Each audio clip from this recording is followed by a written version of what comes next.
Ayan, good afternoon. Grabing init. Grabe po yung naranasan nating init sa kada araw. At ang tagal ng hapon. Nagsaing na po ako dyan sa Gatok. Kaya tinitipid natin yung gas.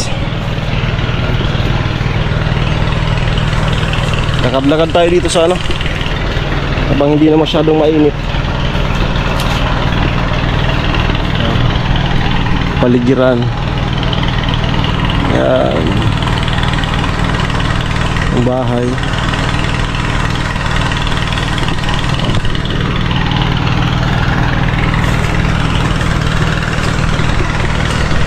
Sino pong nakakaalam nito? Lubi-lubi. Dito sa amin, ito yung special na yung talbos na yan. Sino pong nakakaalam yan? Talbos. Kaso matagal-tagal na ako hindi nakakatikim yan. Sa ibang lugar naman po yung pungapong na sikat sa social media. Pungapong, di pa ako nakakaano, parang talong. Ay parang yung laing. Ganda ng bulaklak ng kahoy na to. Namumulaklak siya. Ganda ng bulaklak ng kahoy kaya to. Oh. Ganda, dami. Wala. Daming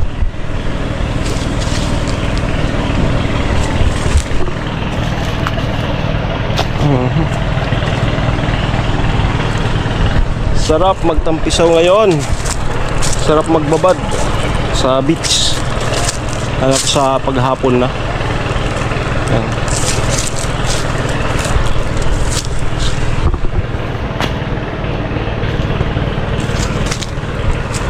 Tapos dito na to? Kalay. Yan. Ay may na. Allah. May magugulay na dito. Ang laki sa kanila pa kaya to? Ang laki ng labong. Yan pati yung masarap na ito yung masarap na labong. Tingin tayo sa taas. Mukhang may ahas. Ayan po Yan. Sarap ng bukas.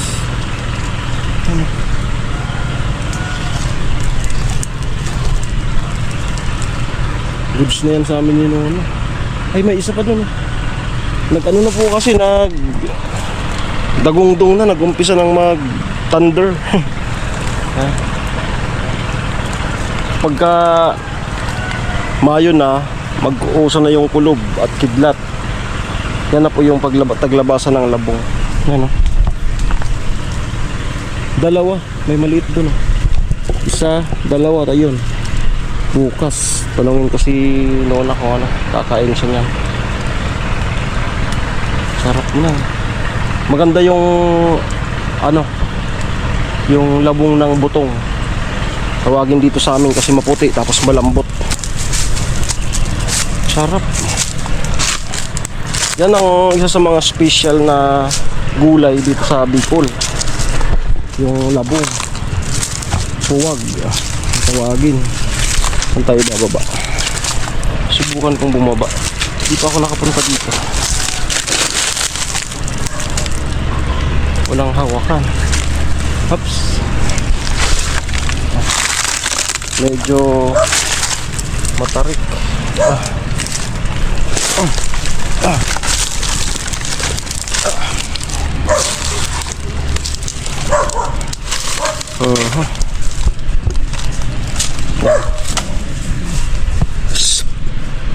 Ay dito may tubig pala yung sapa.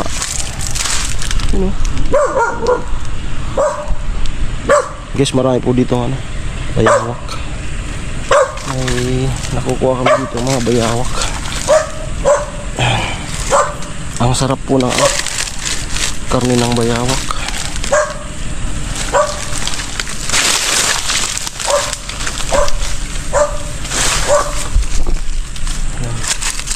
Hindi ko ito teritoryo. Mahirap punta sa ganitong gubat kung hindi ka taga rito, pag hindi mo kabisado yung lugar. Ito, nag-umpisa nang mag-iba. Ayan. So nandun yung labong. Ayan. Baba na yun ang sapa.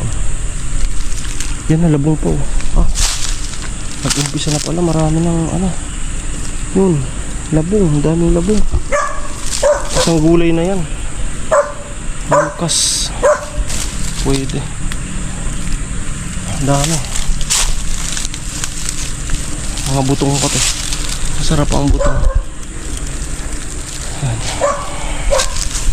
Sayang naman kasi kung kukuha ka ng labong tapos ano,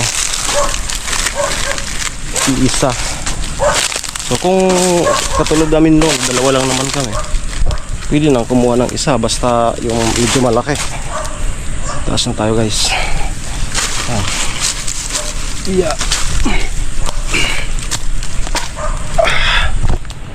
Pero kung marami kayong kakain, hindi pwedeng kunin yung isa kasi sayang lang, kulang din lang naman.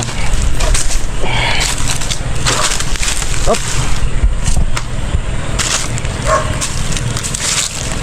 Init, grabe yung pawis ko. Tanungin ko yung isa dito, tingnan ko pa yung ano dito, kung may naglabasan ng labong. Yung butong dito, may butong pa dito eh.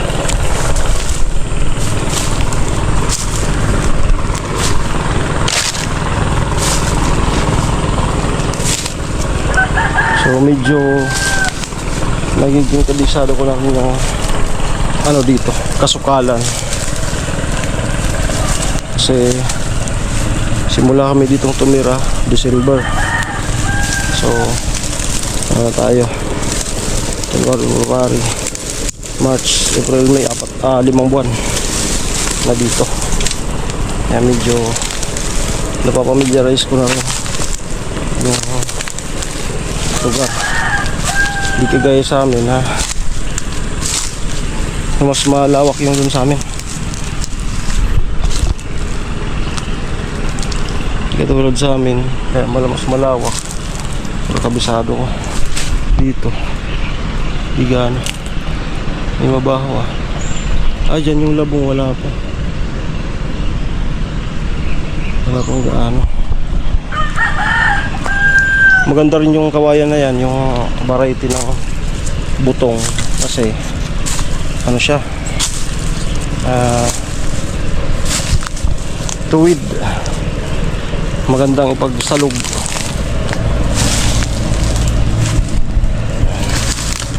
Wala tayong nakita na ano. Aray, tinik. Wala tayong nakita na bayawak.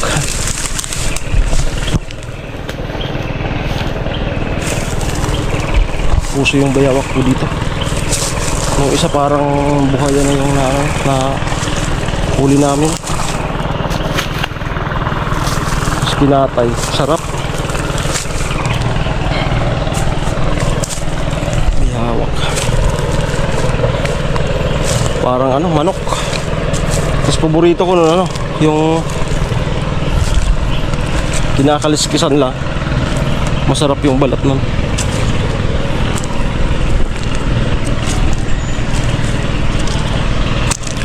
Hindi kasi pwedeng i-vlog.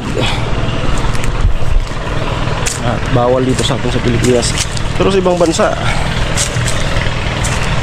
pwede, lalo na yung bansang Thailand, pwede. Tanungin natin si Nona kung gusto bukas magulay na puwag, labong.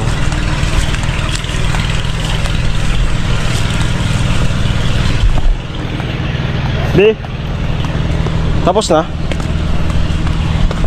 Gusto mo bukas maggulay ng labong, yung butong. Yan mayroon butong pati yun. Yan. Ayan. So dagdagan pa natin sa Laging pasalamat sa online na meron ng ganito. Kung hindi dito, mainit dito sa harapan namin. So nung dahil meron ganyan, malilim. Ano kaya sa anong araw ngayon? Nainis ko maggulay na lubi-lubi. So pagka ganito kasi malapit sa bahay, bibihira makatalbos ang libi-libi. So mas sure makabili ka, makagulay ka kapag market day. Yan sa market mayroon katulad yan kaso hindi maganda, talbos siya. Yan ang masarap gugulayin. May sahog ka na na tilapyang ihaw, mataba, ay sarap na yan. Yung tita ko na taga Nueva Ecija, pinatikim namin ng ganyan, nagustuhan niya hanggang ngayon. Kapag nakakauwi sa Bicol, yan ang pinapahanap sa akin, makaprovide ako ng ganyan. Naging paborito niya. Sa ibang lugar, inaano lang yan, hinahayaan, di nila alam. Yan. Yung gulay nga po na santol, shoutout kay ate sa Germany, isang sponsor natin. Hindi niya pala alam yung santol na ginugulay. Dito po sa Bicol, special yan. Napakasarap po ng gulay na santol. Pipigayin nyo lang po hanggat sa mawala yung asin niya. Yun na, gataan nyo na ng 3-4 na nyug. Tapos pamantikain nyo, sahugan nyo ng taba, tinapa, goods na.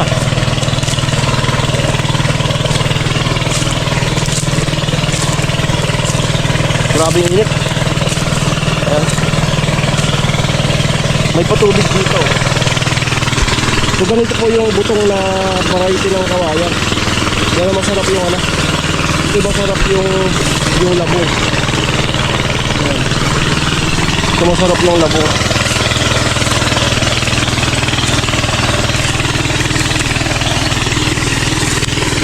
Dito walang labo.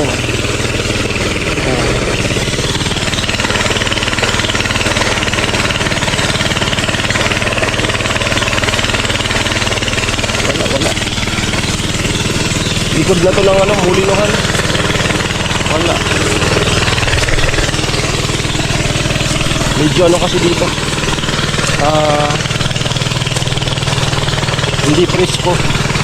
Doon lumabas yung bagong sibol na kawayan kasi presko yung lugar doon. Dito masyadong open na. Galit ka na sa araw kumbaga.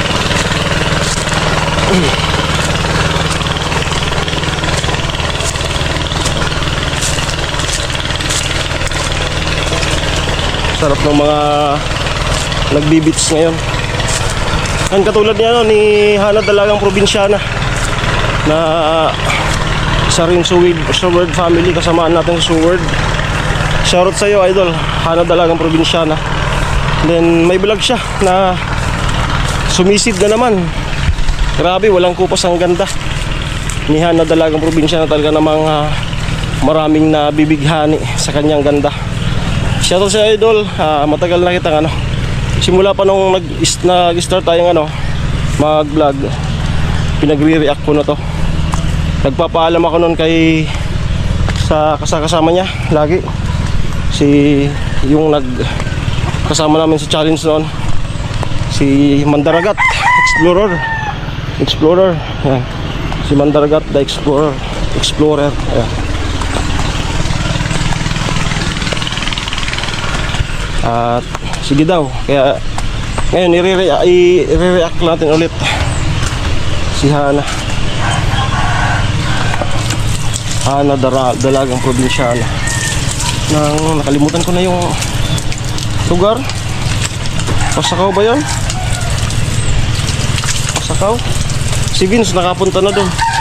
Si Hana po kasi kakilala yan, di kayo nauli. So ako na lang yung hindi ko yung nami-meet sa personal. So yun, congrats. Yung una 30 plus K. Tapos yung pangalawa 10. So may mga kasama siya nag-beach. So lamang yung marunong lumang. Ayan. So halos sabay ata kami yan pumasok sa pagbablog. Ito nga po palang bahay namin. Ayan, kung sakaling mapanood nyo to. Ayan. Pangarap ko rin na ma-meet siya sa personal. At siya nakapunta na doon kay Jumper Sniper, kay Idol. So bilong din to sa sa Sword family. Si Hana. Ayan. So yan po. Ay grabe ng init.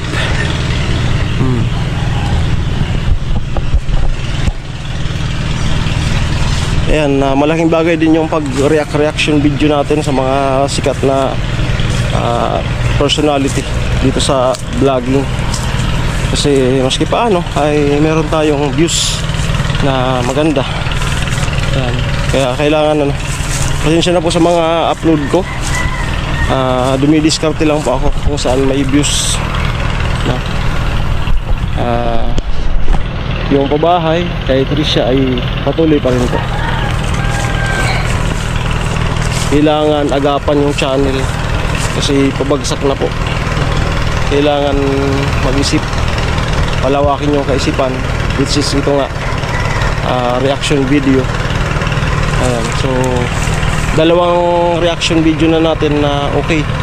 Yung una kay Idol Rapi Tulfo na may 7 plus na ngayon, at kay Idol Ivana na may road to 11,000 na. So effective po na. Pasensya muna kung di muna ako mag-ano dun sa pabahay dahil nga sa vlogger, ang trabaho natin, inaagapan din po namin yung aming channel. Yung bahay na yon, hindi na yon matitigil, andun na yon hanggang sa matapos. Yung channel ko rin yung concern ko. Kasi mahirap naman kung andun tayo, wala naman views, yung channel natin bumabagsak. Kailangan din natin agapan. Sabi ko nga, tapos na yung mission ko kay Trisha. So yung aking channel naman na aking agapan. So salamat sa mga patuloy na nagbibigay suporta kay Trisha sa kanyang bahay.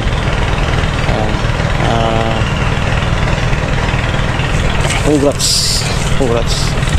Thank you Lord kasi tapos na ako sa mga na-scout ko. Lahat nagkatotoo yan. Simula Rika 1, Rika 2, Chinchin, Gwen, si Pageant Girl, yan. Sino pa? Yan si Chinchin, Gwen, Rika 2, Rika 1, Pageant Girl, Trisha. Yan. 6. Yan. Lahat po yan. Lahat nagkatotoo. Si Pageant Girl wala pong pabahay. Yung napansin ko din sa kanya, kung mayroong makapansin dun sa kanyang CR, kasi mga dalagat binata na po sila. Kung mayroong makapansin din na mapagawan sila ng CR, di mas maganda. Pero kung wala, graduate naman na siya, no? Magkakatrabaho na si Pageant Girl,